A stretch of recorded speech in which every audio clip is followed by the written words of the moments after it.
सो हमारा पहला जो क्वेश्चन है उसको देख लेते हैं भाई। पहला क्वेश्चन फिजिक्स इलेक्ट्रोस्टैटिक चैप्टर से हमारा ये रहा।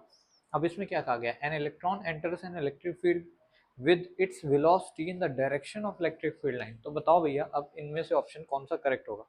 तो मैं पेन सेलेक्ट कर लेता हूँ कोई बढ़िया सा। बोला क्या गया है, इलेक्ट्रिक फील्ड की डायरेक्शन। अब तुम लोगों को मैंने पढ़ा दिया इलेक्ट्रिक फील्ड की डायरेक्शन किधर से किधर होती है भाई, पॉजिटिव से नेगेटिव की ओर होती है। तो इलेक्ट्रिक फील्ड की डायरेक्शन में ही किसको फेंक दिया, इलेक्ट्रॉन को फेंक दिया गया, यानी इलेक्ट्रॉन आया होगा तो किस डायरेक्शन में इसको फेंक दिया होगा, यानी इसकी वेलोसिटी इस डायरेक्शन में इलेक्ट्रिक फील्ड के अलोंग है। ठीक है चलो, अब इसके अकॉर्डिंग हमें कुछ एक चीजें बतानी है, पाथ कैसा होगा इसका, या फिर वेलोसिटी डिक्रीज होगी या इंक्रीज होगी। तो बड़ा सिंपल है, देखो सिंपल सी बात है, इस पे फोर्स किधर लगेगी भाई, ये इलेक्ट्रॉन है, ये कभी भी नहीं चाहेगा नेगेटिव की ओर जाना, यानी इसको ये इधर की ओर घसीटेगा पॉजिटिव चार्ज। या फिर हम कह सकते हैं इस इलेक्ट्रॉन पे जो फोर्स लगेगी एफ की वैल्यू होती है Q into electric field E. तो यहाँ पे चार्ज है ई, वो भी माइनस का, और मल्टीप्लाई में इलेक्ट्रिक फील्ड। तो फोर्स जो वेक्टर है वो इलेक्ट्रिक फील्ड वेक्टर के कैसे हो गया, अपोजिट हो गया, क्योंकि माइनस साइन आ गया।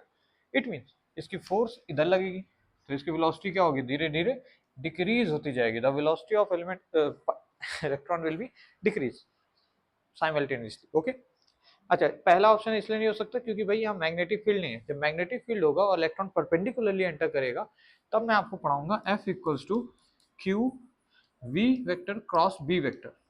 तो यहाँ से हम लोग जानते हैं कि भैया ये जो होता है ये एक सर्कुलर फोर्स मतलब सर्कुलर पाथ का निर्माण करता है, वो हम आगे वाले चैप्टर में देखेंगे। अभी के लिए बस इतना बहुत है। ठीक है भाई, अगला क्वेश्चन देख लेते हैं। अगला क्वेश्चन क्या कह रहा है, अब इसको पढ़ो। कह रहा है कि इंग्लिश कहाँ गया, हाँ, a particle of mass m and charge q accelerated through the potential difference v। तो एनर्जी क्या होगी, v q m के टर्म में एनर्जी बतानी है आपको। देखो एनर्जी का फॉर्मूला जैसे वहां पे g m1 m2 अपॉन में r, लेकिन माइनस के साथ था, वैसे ही यहाँ पे k q1 q2 अपॉन में r हो जाएगा, r where distance between them. लेकिन हमें यहाँ पे माइनस साइन नहीं लगता है, बस इतना बोलना। अच्छा, हमें दे रखा है पोटेंशियल एनर्जी v निकाल मतलब सॉरी वोल्टेज दे रखा है और u निकालना है हमें। तो एनर्जी होता है q delta v, charge into potential difference. कभी सुना है क्या तुम लोगों ने, एनर्जी होता है q delta v, simply q और v के टर्म में एनर्जी आ जाती है q इंटू वी, क्योंकि v के अंदर क्या आएगा k q अपॉन r, तो ये हो जाएगा k q अपॉन r। और ये q एक मल्टीप्लाई में है तो k q1 q2 upon r इस टाइप का कुछ नहीं बन गया, यानी इसकी डायमेंशन किसके आ गई, एनर्जी वाली डायमेंशन के बराबर ही आ गई। और यही फॉर्मूला होता है q डेल्टा v का, यानी चेंज इन पोटेंशियल को मल्टीप्लाई कर दो किससे, q से, this will be your energy. Energy और पावर निकालना होगा तो एनर्जी को किससे डिवाइड कर देंगे, टाइम से। ठीक है, तो इस क्वेश्चन का पहला ऑप्शन हो गया।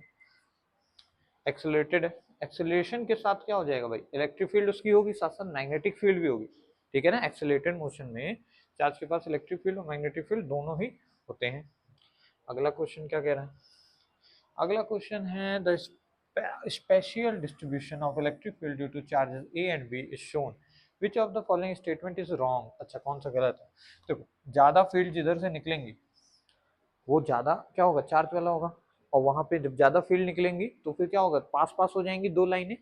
अगर चार्ज है ये, इससे अगर ज्यादा फील्ड निकालोगे तो क्या हो जाएगा, इनके बीच की जो दूरियां हैं, जो एंगल है वो छोटा बनने लगेगा, यानी वो ज्यादा चार्ज होगा। ध्यान से देखो, ए में इतनी ज्यादा निकलनी है, बी में कम निकलनी है। इट मीन्स ए का मैग्नीट्यूड क्या होना चाहिए, बी के मैग्नीट्यूड से ज्यादा होना चाहिए चार्ज वाइज। लेकिन ए से निकल के बी पे जा रही है, अगर डायरेक्शन देखें तो ऐसा डायरेक्शन, और तुम्हें पता है कि चार्ज इलेक्ट्रिक फील्ड जो होती है वो पॉजिटिव चार्ज से निकल के माइनस चार्ज पे जाके एंड हो जाती है। पॉजिटिव से निकल के कहाँ जाती है, एंड होती है माइनस पे। यानी तुम्हें बी के बारे में पता चल गया नेगेटिव चार्ज है, और ए के बारे में पता चल गया पॉजिटिव चार्ज। याद रखना लूप नहीं बनाती हैं, यहाँ से ओरिजिनेट होती है, यहाँ टर्मिनेट हो जाती है। अच्छा ठीक है, ये तो बिल्कुल ही गलत हो गया क्योंकि गलत हो जाएगा, और ए नेगेटिव हो नहीं सकता, ऐसे ही गलत है क्योंकि भैया ए से बाहर निकलनी है और बी के अंदर जा रही है, मतलब बी नेगेटिव है। और कोई हो सकता है क्या, बोथ आर पॉजिटिव, बिल्कुल गलत है, और बोथ नेगेटिव ये भी गलत है, यानी first option will be our correct option. ठीक है भाई, समझ गए होगे आई होप सो। अगला क्वेश्चन, अगले में क्या कह रहा है, the work done in bringing 20 coulomb charge from point A to B distance ये है इस 2 जूल, द पोटेंशियल डिफरेंस बता दो। सिंपल सा क्वेश्चन है।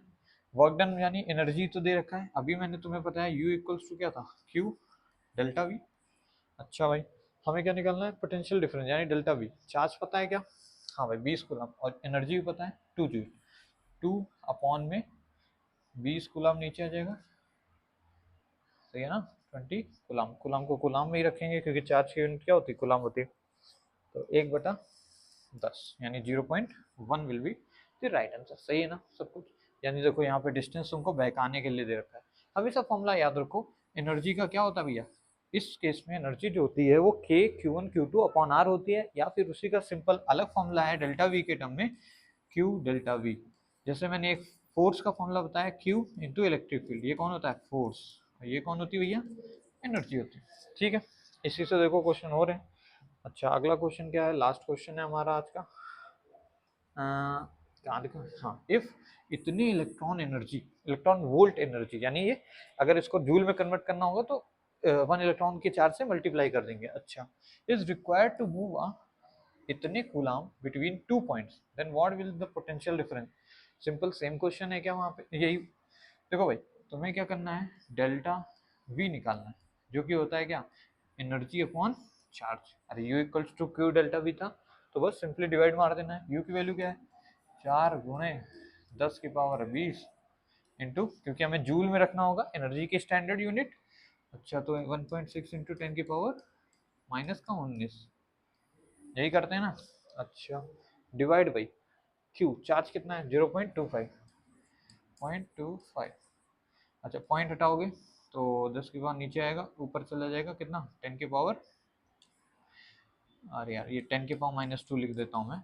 अब ये पावर ऊपर गया तो माइनस माइनस प्लस 2, यानी ये हो गया 17, -17 और प्लस का 20, यानी 10⁻³ हो गया।